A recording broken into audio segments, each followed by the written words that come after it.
দিয়ে মাছ ঢাকার চেষ্টা করছে, একদম ধুমার্কা পিচ। এরকম ধান ক্ষেতের মতো পিচ তৈরি করে আসলে ক্রিকেটের উন্নয়ন সম্ভব না। পিচ তো মানে ওই যে হাতুড়ি সিং আমলের উইকেট হয়েছে। আবেগ নিয়ে খেলা, 18 কোটি মানুষের আবারও স্বপ্ন ভঙ্গ হবে। পিচ খুবই বাজে ছিল, মানে একদম ধুমার্কা পিচ। কারণ এটা এরকম পিচে আসলে খেলে ওয়ার্ল্ড কাপ উইন করা সম্ভব। ওয়ার্ল্ড কাপ উইন কি, আপনি ওয়ার্ল্ড কাপের হয়তো বাছাই পর্ব বা ওয়ার্ল্ড কাপের মেইন আসরেও খেলতে পারেন, বাট আপনি ওয়ার্ল্ড কাপের সেমিফাইনাল জীবনেও খেলতে পারবেন না। নিম্নমানের পিচ তৈরি করে এক দুইটা ম্যাচ বা সিরিজ জিততে পারলেও আমরা দেখতে পাই যখন এশিয়া কাপ বা বিশ্বকাপের মতো বড় টুর্নামেন্ট, সেখানে কিন্তু বাংলাদেশ ভালো রান করতে পারছে না। বিসিবিতে আসলে শাক দিয়ে মাছ ঢাকার চেষ্টা করছে। দেখেন আসলে কিভাবে এটা আসলে সম্ভব।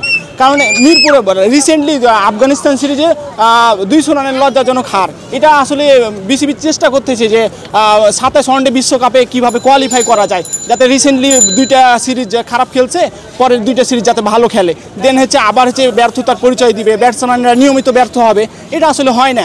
এটা আসলে বাঙালিদের আবেগ নিয়ে খেলা, 18 কোটি মানুষের আবারও স্বপ্ন ভঙ্গ হবে। আপনি হয়তো এশিয়া কাপ বা বিশ্বকাপে যে আবার ওই সব ম্যাচ হারবেন, হ্যাঁ, তারপরে ফাইনাল খেলতে পারবেন না, সেমিফাইনালেও যেতে পারবেন না ওয়ার্ল্ড কাপে, তখন আফসোস করবেন।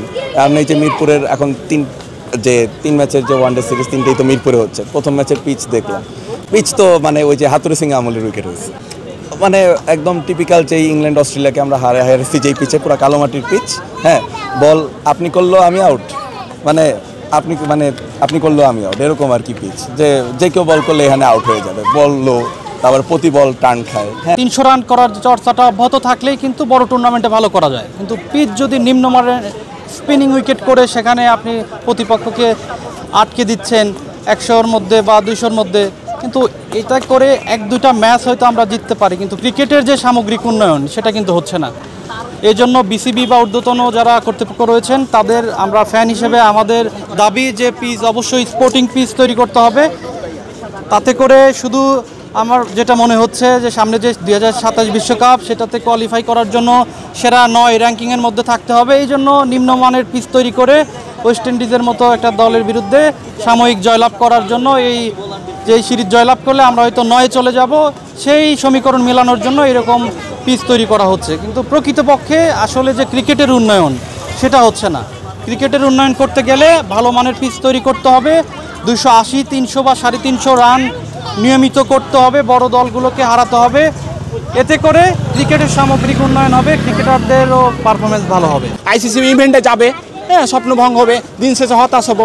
আমরা ক্রিকেট প্রেমী হিসেবে আমরা দেশকে অবশ্যই ভালোবাসি। হ্যাঁ, দিন শেষে বলতে চাই এগুলো সব হতাশা, গ্লানি থেকে, সিন্ডিকেট থেকে বের হয়েছে। বাংলাদেশে নতুন জয়ের পথে যাওয়ার সম্ভাবনা রয়েছে। আমরা আগামী ভবিষ্যৎ দেখতে চাচ্ছি। ঠিক আছে, আপনি হয়তো দেশে আপনি হোম অ্যাডভান্টেজ নিতেছেন, কিন্তু হোম অ্যাডভান্টেজটা আপনি মাত্রাতিরিক্ত কেন নিচ্ছেন? আপনি অর্ধেক নেন বা একটু নেন, একটু তো স্পোর্টিং রাখবেন বা একটু তো ব্যাটিং ফ্রেন্ডলি রাখবেন, যাতে আপনিও একটু ভালোভাবে খেলতে পারেন, প্রতিপক্ষ মানে একটা কম্পিটিটিভ ম্যাচ হয়। কম্পিটিটিভ ম্যাচ না হয় আপনি টেস্ট ক্রিকেটের মতো 5 দিনের ম্যাচ খেলতে নামছেন, এটারে আপনি এক ইনিংসে কমপ্লিট করে দিচ্ছেন, 200 রানের মধ্যে অল আউট, হ্যাঁ 300 রানের অল আউট। এরকম ধান খেতের মতো পিচ খেলে ক্রিকেটের কোনো উন্নয়ন সম্ভব না। বাট আপনি ওই যেটা বললাম যে আপনি 1-2টা সিরিজ জিতবেন, বাট বিশ্বকাপে যে কিছুই করতে পারবেন।